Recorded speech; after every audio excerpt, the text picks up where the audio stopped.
Hola, buenas tardes. Mi nombre es María Virtud de Berenguer Segura y vamos a leer Consejería Bíblica. Consejería Bíblica y esquizofrenia. Según las estadísticas, 1 de cada 100 personas sufre de esquizofrenia, por lo que como pastores, líderes o miembros de nuestras iglesias debemos estar preparados para acompañar a los que padecen esta enfermedad y a sus familiares. Con este objetivo en mente, primero trataré de responder a la pregunta ¿qué entendemos por esquizofrenia? Luego analizaremos cuáles son sus causas y cómo podemos ayudar a una persona y a su familia en esta situación. ¿Qué es la esquizofrenia? Primeramente es importante definir qué es la esquizofrenia, ya que hay muchos malos entendidos. Algunos piensan que los esquizofrénicos son personas que tienen múltiples personalidades o que son personas poseídas por múltiples demonios. La esquizofrenia es una enfermedad y no una condición espiritual, aunque indudablemente dicha enfermedad afecta al individuo en todo su ser, incluyendo su alma. En la esquizofrenia se presenta alucinaciones, delirios, trastornos del pensamiento, trastornos de los movimientos y alteraciones en los afectos. No es necesario que todos estos estén presentes para ser diagnosticados con esquizofrenia. Lo más común son las alucinaciones, que son generalmente auditivas, aunque también pueden ser visuales, olfativas o táctiles. Esto significa que estos individuos escuchan, ven, sienten o huelen cosas que no son reales. También presentan delirios, que son falsas creencias. Estos individuos creen en sus ideas delirantes incluso después de que otras personas les demuestren que no son reales ni lógicas. Por ejemplo, algunos creen que son figuras históricas famosas o que hay personas que están persiguiéndolas para hacerles algún mal. Además de alucinaciones y delirios, también puede haber trastornos en el pensamiento, caracterizado por pensamiento desorganizado e ilógico. Esto se pone en evidencia cuando el habla de la persona es confusa. Los trastornos del movimiento se pueden manifestar como movimientos agitados del cuerpo. Una persona con este tipo de trastorno puede repetir ciertos movimientos una y otra vez. En el otro extremo, una persona puede volverse catatónica. La catatonía es un estado en el que la persona no se mueve ni habla con los demás. También la esquizofrenia puede manifestarse con la interrupción de las emociones y los comportamientos normales. Estos síntomas son más difíciles de reconocer como parte de este trastorno, ya que muchas veces se confunde con lo de la depresión u otras condiciones. Estos síntomas incluyen afecto plano. La persona no mueve el rostro o habla con una voz desanimada y monótona.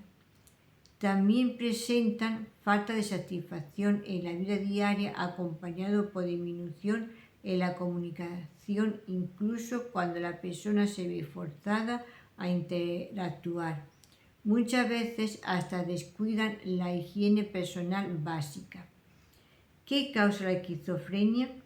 En rigor de verdad, la causa de la esquizofrenia todavía no es totalmente clara, aunque hay algunas teorías que aparentemente van por buen camino. En general se cree que hay un problema con un neurotransmisor llamado dopamina y sus receptores a nivel cerebral.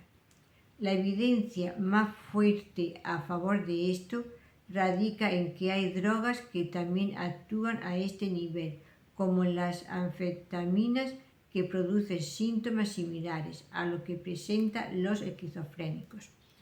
Por otro lado, lo que sí se sabe hace mucho tiempo es que la esquizofrenia tiene un fuerte componente genético. La enfermedad ocurre en un 1% de la población general y en un 10% de la persona que tiene un parentesco de primer grado con alguien que padece del trastorno, como un padre o un hermano. La persona que tiene un parentesco de segundo grado con alguien que padece la enfermedad, tíos, abuelos o primos, también tienen más probabilidades de desarrollar esquizofrenia que la población general. El riesgo es mayor para un gemelo idéntico de una persona con esquizofrenia. En este caso existe entre un 40 y 65% de desarrollar el trastorno. El dato interesante que confirma la predisposición genética es que hijos de esquizofrénicos criados en hogares adoptivos conservan porcentajes similares de prevalencia de la enfermedad. Ahora, ¿cómo evaluamos esta información? Tenemos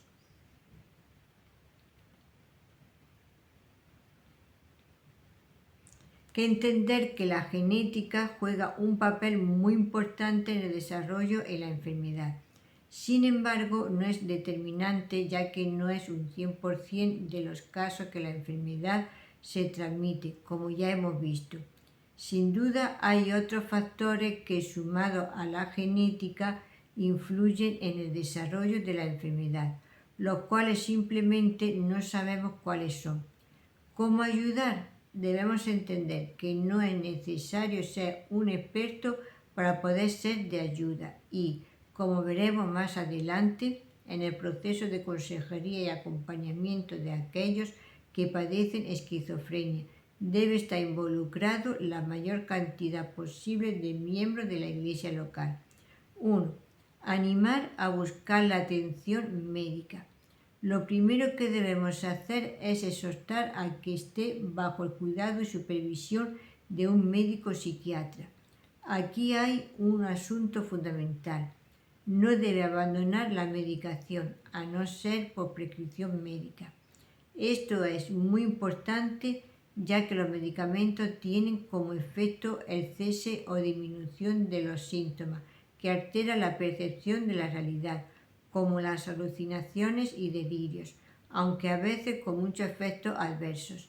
El hecho de que haya continuidad en el tratamiento nos permite poder hablar con el hermano o la hermana que está en mejores condiciones para recibir ayuda.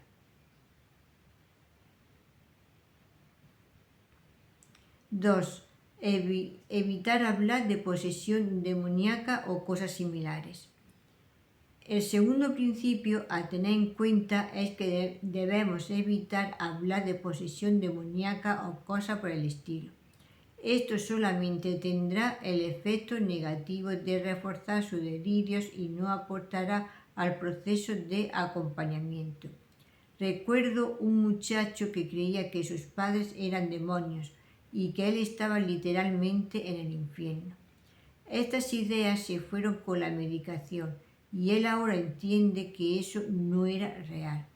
Hubiera sido inútil entrar en una discusión sobre el asunto. Hubiese sido como entrar en diálogo con alguien que está ebrio. 3. Acompañar en el proceso de adaptación. Otro factor a tener en cuenta es que debemos acompañar en el proceso de adaptación. Recordemos que muchos esquizofrénicos debutan con alucinaciones o delirios, por lo que son hospitalizados en instituciones psiquiátricas. Es en el proceso de volver a sus hogares y aprender a vivir con esta enfermedad crónica incapacitante que es necesario que la Iglesia esté presente. Aquí es donde los recursos que Dios nos ha dado como comunidad son de increíble beneficio. Nuestro Dios ha puesto en la Iglesia individuos con diferentes dones para la edificación de su cuerpo. En caso con esquizofrenia es donde la misericordia y contención de la congregación debe sostener al hermano.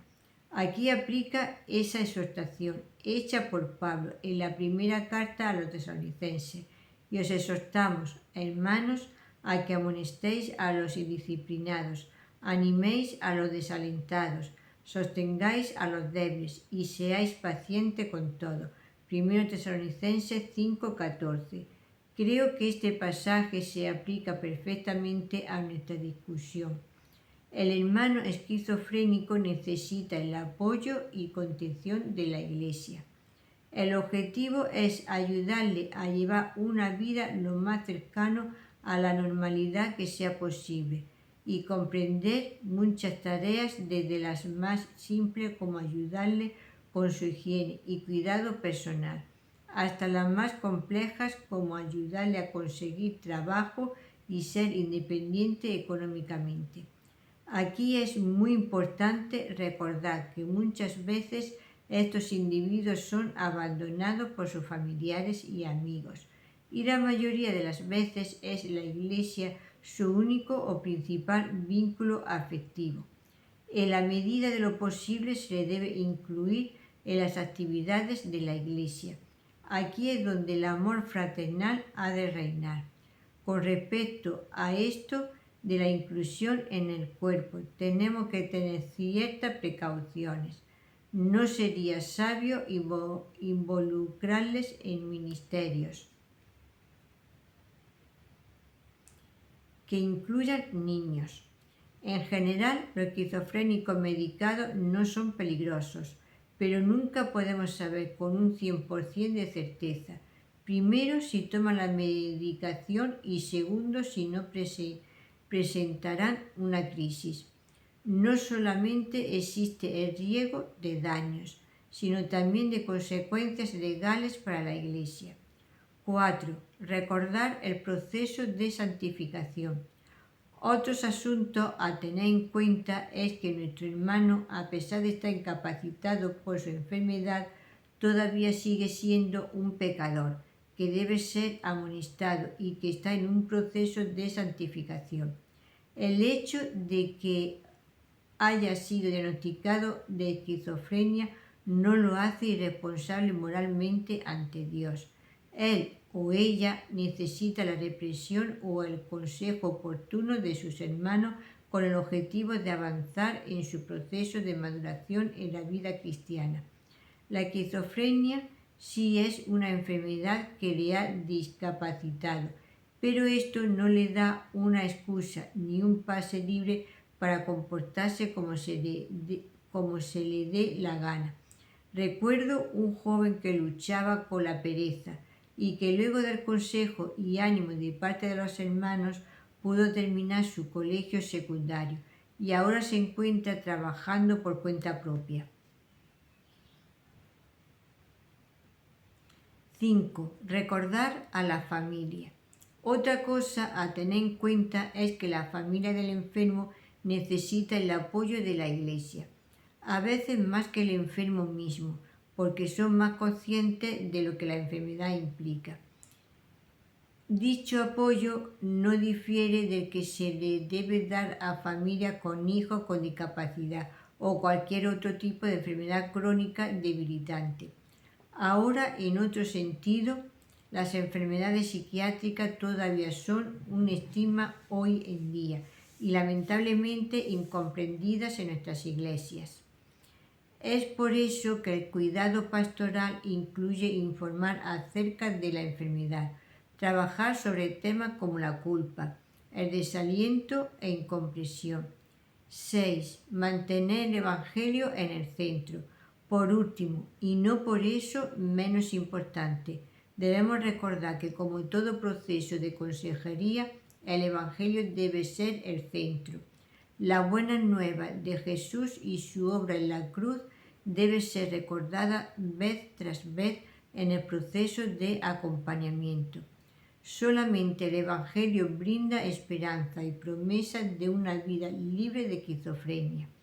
Es en la consumación del reino de Dios que ya no habrá tristeza, ni dolor, ni enfermedad. Si te ha gustado, le puedes dar a la campanita y un like, así se las notificaciones.